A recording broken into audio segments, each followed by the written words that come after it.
Hey guys, welcome to resource point. Myself Rishika. और आज हम लोग यहाँ पे पढ़ने वाले हैं वीज एंड आइस की करंट अफेयर्स। ये हमारी जनवरी मंथ की करंट अफेयर्स है। और यहाँ पे हम लोग काफ़ी सेक्शन कंप्लीट कर चुके हैं। तो जो जो सेक्शन यहाँ पे कंप्लीट हो चुकी है उन सारी की लिंक आपको डिस्क्रिप्शन बॉक्स में मिल जाएगी, आप वहाँ से फॉलो कर सकते हो। तो आज हम लोग अपनी नेक्स्ट सेक्शन देखेंगे। और साथ ही साथ अगर आपको करंट अफेयर्स वीज एंड आइस की इंग्लिश में लेसन चाहिए तो आप मुझे अनअकैडमी में फॉलो कर सकते हो। और अगर आपको इस वीज एंड आइस मैगजीन की अगर पीडीएफ चाहिए तो आप मुझे टेलीग्राम में फॉलो कर सकते हो। इन सारी की लिंक आपको डिस्क्रिप्शन बॉक्स में मिल जाएगी। तो चलिए हम लोग आज की लेसन स्टार्ट करते हैं। Let's get started.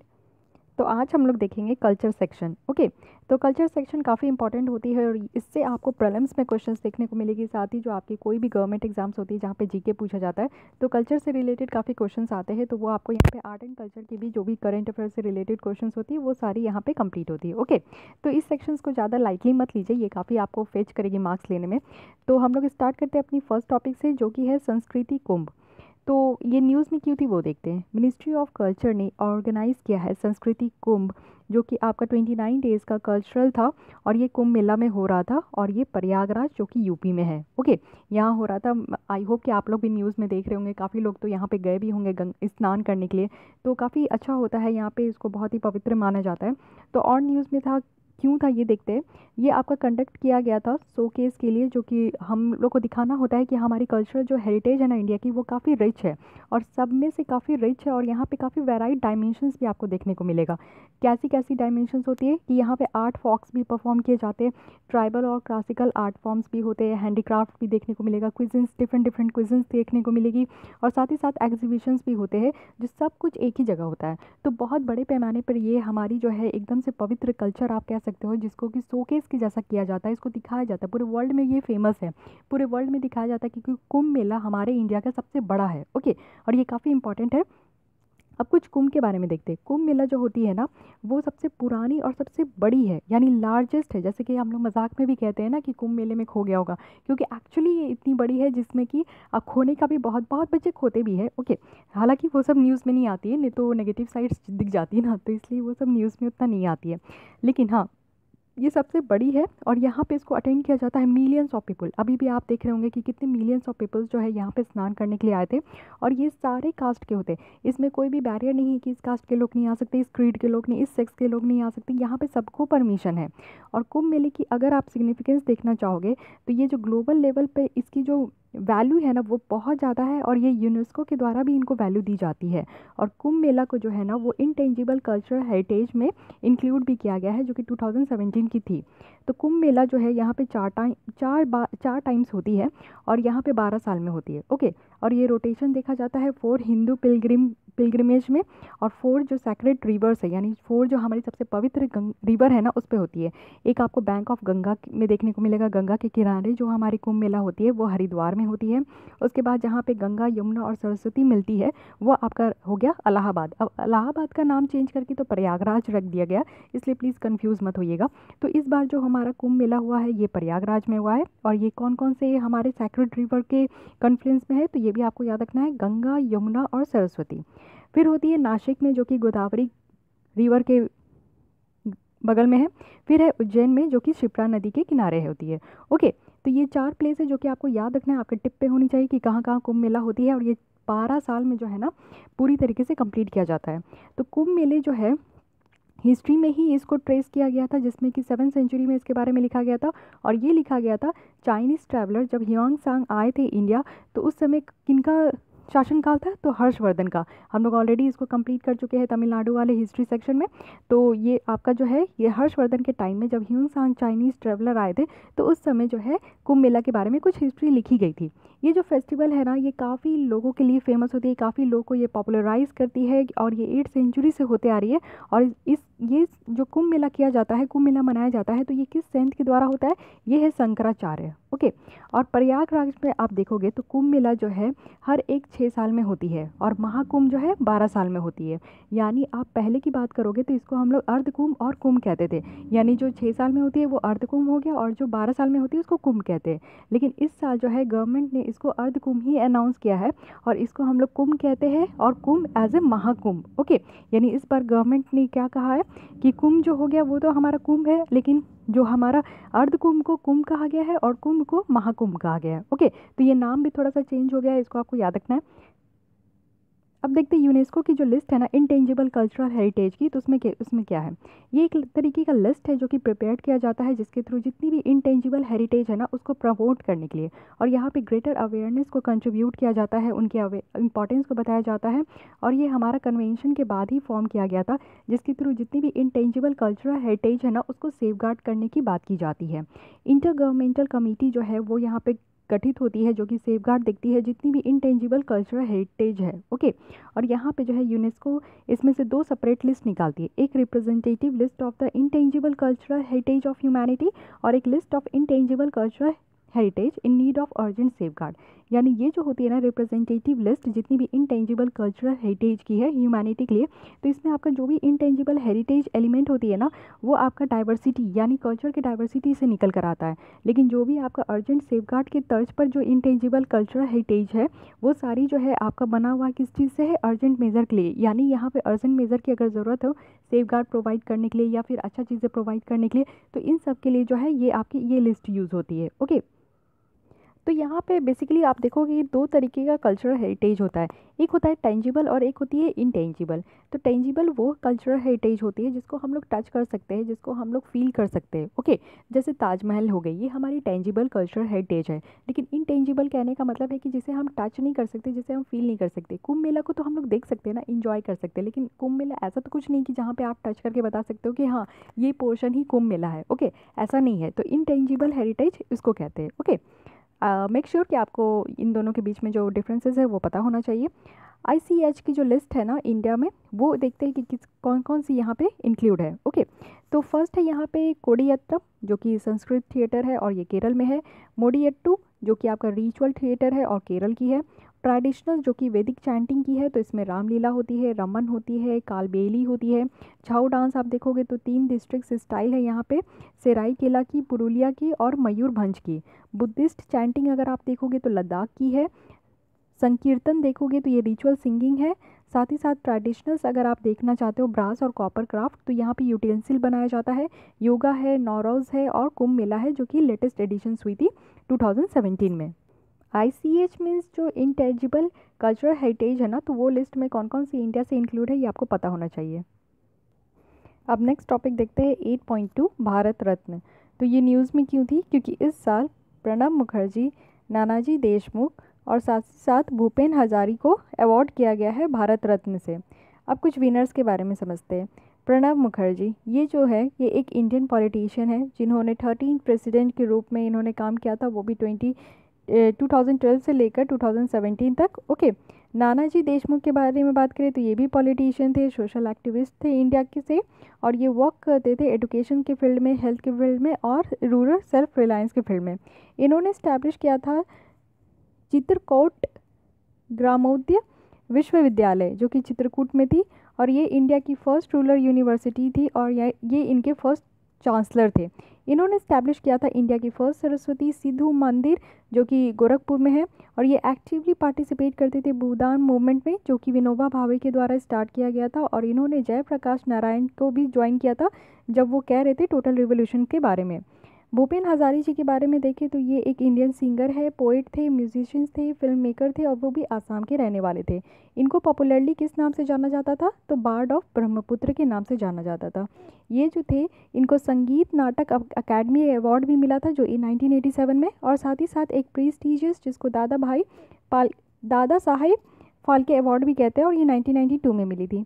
इंडिया की जो लॉन्गेस्ट ब्रिज है ना दोला सदिया ब्रिज, वो भी एक लोहित रिवर के ऊपर रन करती है, और आसाम में जो कि इनके नाम के बाद ही उसमें बनाया गया है। ओके, भूपेन हजारी जी का, तो ये भी आपको याद रखना है। अब कुछ भारत रत्न के बारे में देखते हैं। भारत रत्न जो है हाईएस्ट सिविलियन अवार्ड है हमारे कंट्री में, और इसको इंस्टीट्यूट किया गया था 1954 में, और ये अवार्ड किया जाता है जिसके साथ ही कुछ एक्सेप्शनल परफॉर्मेंस होते हैं ना कोई भी हाईएस्ट ऑर्डर में कोई भी फील्ड में, जो कि ह्यूमन इंटरव्यूअर के लिए होनी चाहिए।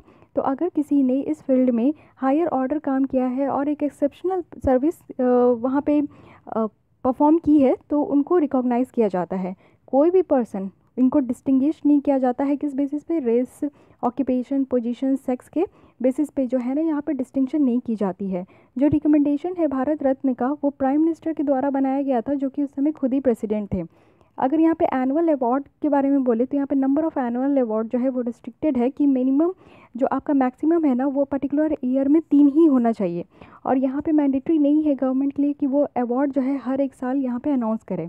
अगर हम लोग अवार्ड के बारे में देखें तो जो रेसिपिएंट है ना वो एक सनद जो है, एक सर्टिफिकेट है, वो रिसीव करते हैं जो कि प्रेसिडेंट के द्वारा साइन किया जाता है, और एक पीपल लिव शेप्ड मेडेलियन भी होती है। ओके, इस अवार्ड में क्या दिया जाता है? अगर भारत रत्न दिया जा रहा है तो यहाँ पे सनद होती है जिसको सर्टिफिकेट कहते हैं, और इसमें प्रेसिडेंट की सिग्नेचर होती है, और एक पीपल लीफ होती है उस शेप्ड का, और वो मेडेलियन होते हैं।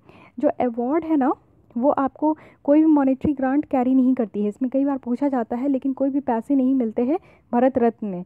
अगर हम लोग देखेंगे तो आर्टिकल 18(1) की कॉन्स्टिट्यूशन में जो अवार्ड है उसको आप कभी भी प्रीफिक्स और सफिक्स के तौर पे आप कोई भी रेसिपिएंट के नाम पे आप यूज़ नहीं कर सकते हो। जैसे भारत रत्न प्रणब मुखर्जी इस तरीके से नहीं, या प्रणब मुखर्जी भारत रत्न इस तरीके से आप यूज़ नहीं कर सकते हो। इनको जो है 7th A यानी टेबल ऑफ जो प्रेफरेंस है उसमें 7th A में इसको इस भारत रत्न को इंक्लूड किया गया है। और यहाँ पे 2 non Indian Bharat Ratna winner भी है, जो कि खान अब्दुल्ला गफर जो कि पाकिस्तानी के थे, और यहाँ पे नेल्सन मंडेला जो कि साउथ अफ्रीका के थे। ओके, तो इन दोनों को भी हमारे कंट्री में भारत रत्न मिला है। अब कुछ पद्म अवार्ड के बारे में देखते हैं। यहाँ पे आपको हाईएस्ट सिविलियन अवार्ड देखने को मिलेगा, पद्म अवार्ड। और जो अवार्ड है ना वो 3 कैटेगरीज में दी जाती है, पद्म विभूषण, पद्म भूषण और पद्मश्री। पद्म विभूषण जो है ना वो एक्सेप्शनल के लिए दी जाती है, अगर आपने किसी भी फील्ड में एक्सेप्शनल का काम किया है या फिर काफ़ी अच्छी सर्विस प्रोवाइड की है। पद्म भूषण की बात करें तो यहाँ पे भी अगर आप कोई भी हायर ऑर्डर में अच्छी सर्विस प्रोवाइड करते तो वहाँ पे दी जाती है। पद्मश्री की बात करें तो ये आप कोई भी अच्छी सर्विस प्रोवाइड करते तो देते हैं। गवर्नमेंट सर्वेंट होते हैं, जैसे कि आपके PSU के वर्कर्स हो गए, डॉक्टर्स के और साइंटिस्ट के जो एक्सेप्ट है ना वो एलिजिबल नहीं हो पाते इस अवार्ड के लिए। और ये जो अवार्ड है ना ये हर एक ओकेजन में, यानी रिपब्लिक डे जब हर साल होती है तो हर एक ओकेजन में यहाँ पे रिपब्लिक डे हर एक ईयर इसको अनाउंस किया जाता है। जितने भी नॉमिनीज़ होते हैं वो पद्म अवार्ड जो है वो रिसीव करते हैं पद्म अवार्ड कमेटी के पहले। ओके, जो कि हमारे प्राइम मिनिस्टर हर एक साल जो है इसको कॉन्स्टिट्यूट करते हैं। तो ये सारी बात रही भारत रत्न के बारे में। अब हम लोग नेक्स्ट देखते हैं 8.3 रिपब्लिक डे पैरेड जो कि 2019 की थी। तो इंडिया ने सेलिब्रेट की अपनी 70th रिपब्लिक डे एनिवर्सरी, वो भी 26 जनवरी 2019 को। लेकिन यहाँ पे न्यूज़ में क्यों थी वो देखते हैं। इस बार की जो थीम थी ना सेलिब्रेशन की, ये थी 150th year of birth Mahatma Gandhi, और साथ ही साउथ अफ्रीकन के जो प्रेसिडेंट थे रामापोसा वो चीफ गेस्ट थे इस सेरेमनी के। जो पैरेड थी ना यहाँ पे 22 टैबलॉग्स थे, और यहाँ पे 16 थी जो कि डिफरेंट स्टेट से और यूनियन टेरिटरी से दिखाया गया था।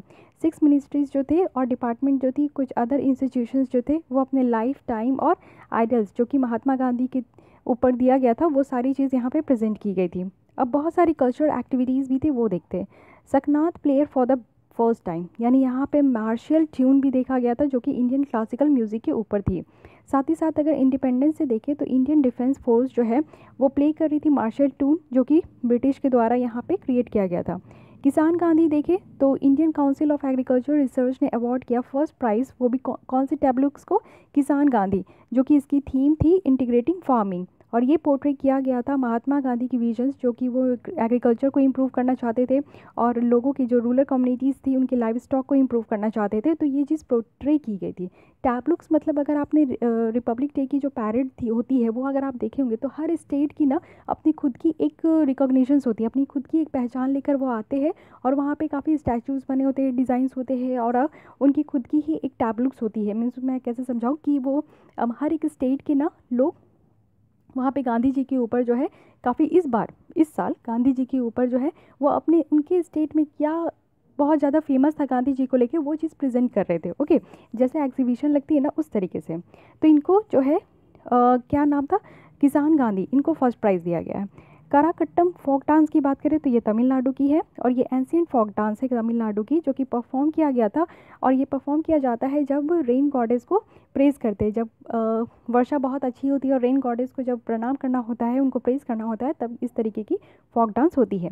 जो परफॉर्मेंस होते हैं ना, जो परफॉर्मर्स होते हैं वो बैलेंस करते हैं एक पॉट जो कि अपने हेड पे लेके चलते हैं। आप देखे होंगे इस तरीके के डांस फॉर्म को।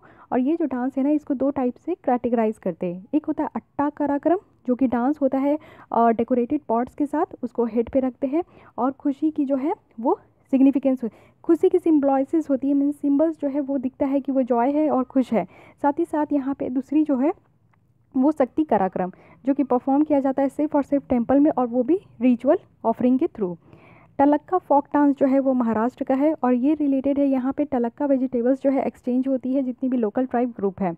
उसके बाद है मिश्रा रास जो कि आपका गुजरात का है। तो रास प्रॉपर्ली इनको कहते हैं डांडिया रास, जो कि एक मोस्ट पॉपुलर फोक डांस है गुजरात की। और मिश्रा रास जैसे कि गोप रास हो गया, ये वेरिएंट है इनकी जनरल में। उसके बाद north eastern state folk dance जो प्रेजेंट किया गया था उनमें थी अरुणाचल प्रदेश की मोम्पा, और ये ट्रेडिशनल डांस फॉर्म है आपका मोम्पा ट्राइब की। फिर थी ममीटा जो कि त्रिपुरा की है, और ये भी परफॉर्म किया जाता है ममीटा फेस्टिवल में, जिसमें कि त्रिपुरी पीपल्स जो है ना वो आपका हार्वेस्ट फेस्टिवल इसको सेलिब्रेट करती है। फिर है सतोया नित्या ऑफ असम, और फिर है तमांग सेतो सिक्किम का। तो ये सारी नाम आपको याद रखनी होगी क्योंकि क्वेश्चन यहीं से निकल कर आते हैं। कर्नाटका का देखिए तो इसकी जो टेबलुक्स थी ना वो आपकी 39 सेशंस जो इंडियन नेशनल कांग्रेस में हुई थी बेलागावी में, जो कि 1924 में, तो उसको प्रेजेंट किया गया था और इसको प्रिसाइड किए गए थे महात्मा गांधी जी के द्वारा। जितनी भी वीमेन आसाम राइफल्स थी उन्होंने एक हिस्ट्री क्रिएट किया इस साल, और वो पार्टिसिपेट की first time Republic day parade में। तो कौन सी की है ये भी आपसे पूछा जाता है। तो ऑल वीमेन आसाम राइफल्स की सारी वीमेन ने यहाँ पे पार्टिसिपेट किया था। ओके, तो ये काफ़ी अच्छी अट्रैक्टिव थिंग्स थी इस बार की। अगर आप लोग देखे होंगे 26 जनवरी 2019 की जो पैरेड थी तो काफ़ी अच्छी थी क्योंकि यहाँ पे सारे आसाम राइफल्स के विमेंस थी। ओके, अब नेक्स्ट अगर हम लोग टॉपिक देखिए तो ये है कपल्स ग्रेव इन हड़प्पा सेटलमेंट। तो ये न्यूज़ में क्यों है, क्योंकि फर्स्ट यहाँ पे आर्कियोलॉजिस्ट ने डिस्कवर किया है एक कपल ग्रेव जो कि आपको देखने को मिलेगा रखीगढ़ी हरियाणा में सीमेंट्री से मिली है। और ये जो है first anthropological confirmed couple grave से जो कि हड़प्पन सेटलमेंट में मिला है, और इसको कहाँ से निकाला गया है, रखीगढ़ी में। ओके, और यहाँ पे जो बॉडी पाया गया है ना वो आपका एक दूसरे के बगल में था, और यहाँ पे कोई भी एविडेंस नहीं मिली है ट्रॉमा की, इंजरी की, यानी कि जो ये आपका स्केलेटन थी ना उसमें कोई भी इंजर्ड नहीं थे, कोई भी ट्रॉमा नहीं थी। उनकी एज जो थी ना जब उनकी डेथ हुई थी तो वो एस्टिमेट लगाया जा रहा है कि 21 से 35 के बीच में थी। राखीगढ़ी जो है वो एक बिगेस्ट हड़प्पन साइट है और यहाँ पे सेमेंट्री एग्जिस्टेड है। साथ ही यहाँ पे 70 से भी ज़्यादा आपको स्केलेटन मिलेंगे जिसके थ्रू आर्कियोलॉजिस्ट जो है वो डीएनए एक्सट्रैक्ट करते हैं, और फर्स्ट टाइम उन्होंने डीएनए एक्सट्रैक्ट किया है और वो कुछ ज़्यादा ही नॉलेज यहाँ पे गेन कर सकेंगे आईवीसी के बारे में। आईवीसी क्या हो गया, Indus valley civilisations. Indus valley civilisations जो है ये आपका 4 अर्लीस्ट सिविलाइजेशन में से एक है जो कि वर्ल्ड बेसिस पे थी, और ये मेसोपोटामिया, इजिप्ट और चाइना के इसके बाद ये 3 आपकी जो है सिविलाइजेशन आती है। यहाँ पे आपका कौन सा पार्ट है, प्रोटो हिस्ट्री का जो कि इंडिया का है, और यहाँ पे ब्रॉन्ज एज भी है। अर्ली फेज अगर आप देखोगे तो ये आपका 2900 से 2500 है। मिडिल फेज देखोगे तो 2500 से 2000 है। लैटर फेज देखोगे तो 2000 से 1715 तक है। दयाराम शानी जो है वो फर्स्ट डिस्कवर किए थे हड़प्पा को 1921 में। आर.डी. बनर्जी जो है वो मोहनजोदड़ो को डिस्कवर किए थे और यहाँ पे 1922 में। और जो हड़प्पा सिविलाइजेशंस की नाम है ना वो जॉन मार्शल के द्वारा दिया गया था जब पहली बार वो इस साइट को डिस्कवर किए थे। ओके, उसके बाद हम लोग देखते हैं जो मेजर डिस्कवरीज हुई है हड़प्पा साइट में, तो उसके बारे में देखते हैं। पहला है हड़प्पा, तो यहाँ पे 2 रोज जो थी वो 6 ग्रैनरीज की, और यहाँ पे बिग प्लेटफॉर्म थी, स्टोन सिंबल है, योनी की, लिंगम की, मदर गॉडेस है, फिगर है, साथ ही यहाँ पे वीट है, बार्ले है, वुडन मॉर्टर है, डाइस है, कॉपर स्केल है, मिरर है, स्कल्पचर्स है डॉग्स की।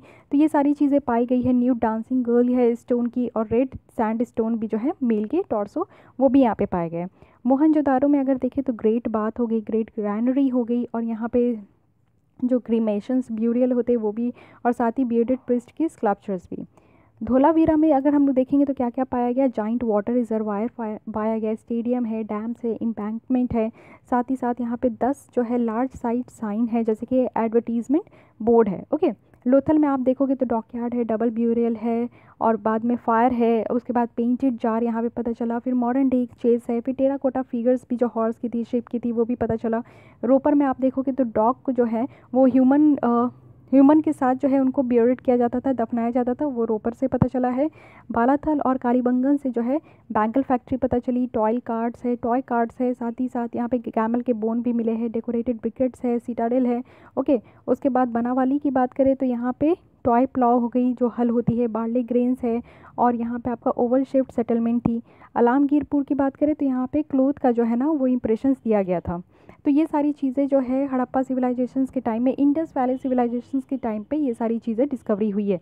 तो आपको ये इसको याद रखना है क्योंकि as usual Indus valley civilisations काफ़ी इंपॉर्टेंट है। ओके, 8.5 देखें तो गांधी सर्किट, तो प्रोजेक्ट जो है डेवलपमेंट ऑफ गांधी सर्किट ये है भितिहरवा, चंदरिया और तुलकौलिया।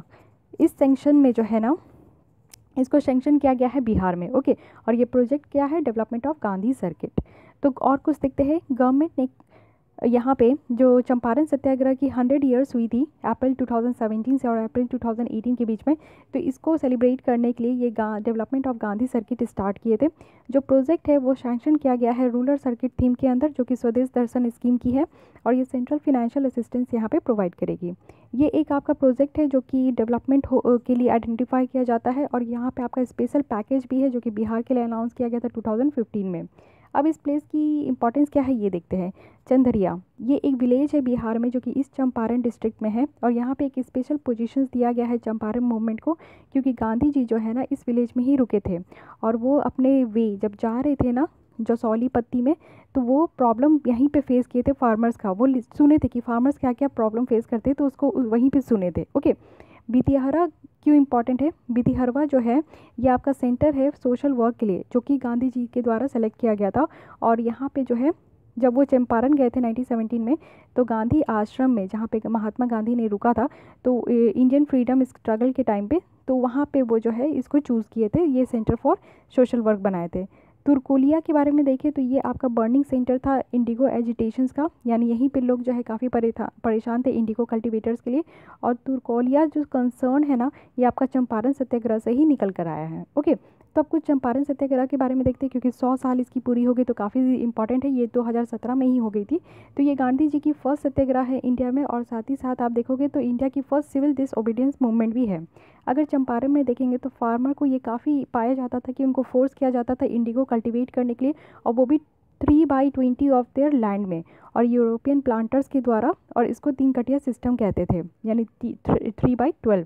गांधी जी जो है चंपारण गए थे जब राजकुमार शुक्ला के द्वारा उनको इनवाइट किया गया था। गांधी जी को फोर्स किया जाता था, यानी गांधी जी ने गवर्नमेंट को फोर्स किया कि वो एक इंक्वायरी कमेटी को अपॉइंट करे, जिसमें कि 25% जो है वो रिफंड अवॉर्डेड होगा। ओके, तो ये रही आपका चंपारण सत्याग्रह के बारे में। लेकिन अब स्वदेश दर्शन भी देखते हैं, जो कि सेंट्रल सेक्टर स्कीम है।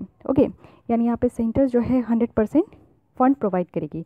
ये आपका मिनिस्ट्री ऑफ टूरिज्म के अंदर है, और साथ ही साथ जो है ये स्कीम का एम है कि जितनी भी गवर्नमेंट ऑफ इंडिया की स्कीम है उसको सिनर्जाइज करनी है, जैसे कि स्वच्छ भारत अभियान हो गई, स्किल इंडिया हो गई, मेक इन इंडिया हो गई। तो इन सब की आइडिया है कि जो टूरिज्म सेक्टर है ना, उनकी पोजीशंस को थोड़ी बेस्ट करनी है। ओके, अगर आप स्वदेश दर्शन स्कीम के अंदर देखोगे तो 13 थीमेटिक सर्किट को यहाँ पे आइडेंटिफाई किया गया है, जिसको कि डेवलप किया जाएगा। तो यहाँ पे है north east India circuit, Buddhist circuit, Himalaya circuit, coastal circuit, Krishna circuit, desert circuit, tribal circuit, eco circuit, wild life circuit और rural circuit, spiritual circuit, Ramayana circuit और हेरिटेज सर्किट। तो ये 13 सर्किट है जो कि स्वदेश दर्शन स्कीम के अंदर में यहाँ पे रिकॉग्नाइज किया गया है। नेक्स्ट देखते हैं 8.6 इंटरनेशनल गांधी पीस प्राइज़। तो रिसेंटली गवर्नमेंट ने अनाउंस किया है विनर, जो कि गांधी पीस प्राइज़ के लिए है। तो 4 साल के लिए, यानी 2015 से 2018 में, ये लास्ट टाइम दिया गया था 2014 में। तो अभी जो है 2015 से 2018 के बीच में जो है यहाँ पे अनाउंस किया गया है।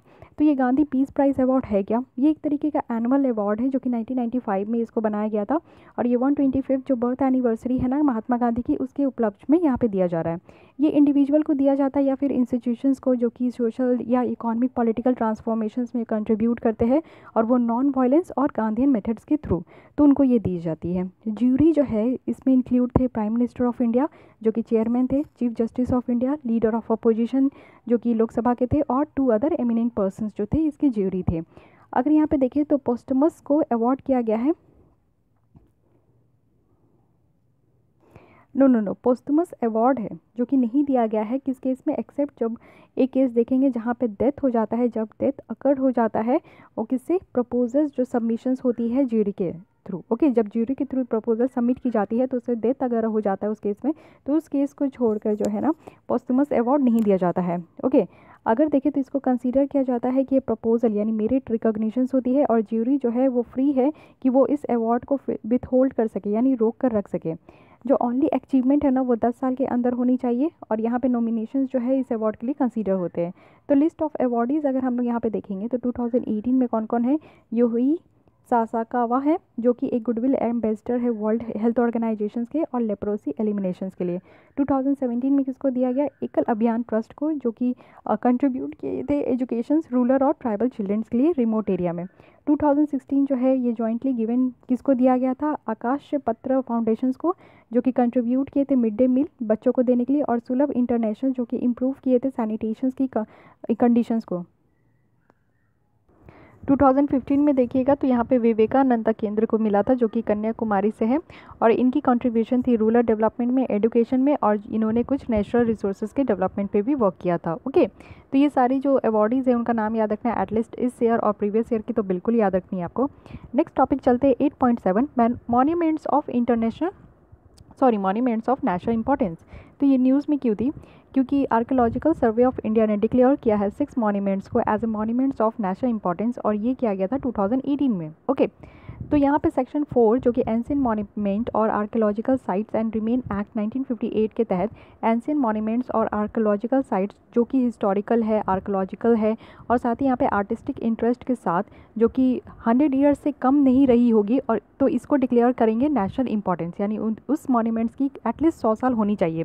जो प्रोटेक्शन है, मेंटेनेंस है मॉन्यूमेंट्स का, वो नेशनल इंपॉर्टेंस के तर्ज पे डिक्लेयर किया जाता है, और इसको आर्कियोलॉजिकल सर्वे ऑफ इंडिया लेती है। साथ ही साथ वो कुछ स्ट्रक्चर रिपेयर कर सके, केमिकल प्रिजर्वेशन कर सके, और इन्वायरमेंटल डेवलपमेंट कर सके। ओके, तो 6 मॉन्यूमेंट कौन कौन सी है? तो यहाँ पे 125th ईयर हुई थी ओल्ड हाई कोर्ट बिल्डिंग, जो कि नागपुर में है, महाराष्ट्र की। उसके बाद 2 मुगल एरा मूवमेंट है आगरा की, वो है हवेली ऑफ आगा खान और हाथी खाना। उसके बाद एंशिएंट निमराना बावरी है, जो कि अलवर राजस्थान में है। उसके बाद टेम्पल्स की जो ग्रुप है ना, बोलांगीर उड़ीसा में, वो है। फिर विष्णु टेम्पल जो पिथौरागढ़ में है उत्तराखंड, उसको। यानी ये 6 मॉन्यूमेंट्स का आपको नाम याद रखना है। ओके, अब कुछ आर्कियोलॉजिकल सर्वे ऑफ इंडिया के बारे में देखते हैं। तो ये वर्क करती है मिनिस्ट्री ऑफ कल्चर के अंदर, और ये आपकी प्रीमियर जो ऑर्गेनाइजेशन है ये आर्कियोलॉजिकल रिसर्च के लिए है, और यहाँ पे कल्चरल हेरिटेज हमारे जो जितने भी कंट्री में है उसको प्रोटेक्ट करती है। जितने भी एंशिएंट मॉन्यूमेंट्स है उनको मेंटेन करती है, और साथ ही साथ ये रेगुलेट करती है जितनी भी आर्कियोलॉजिकल एक्टिविटीज़ हैं हमारे कंट्रीज़ में।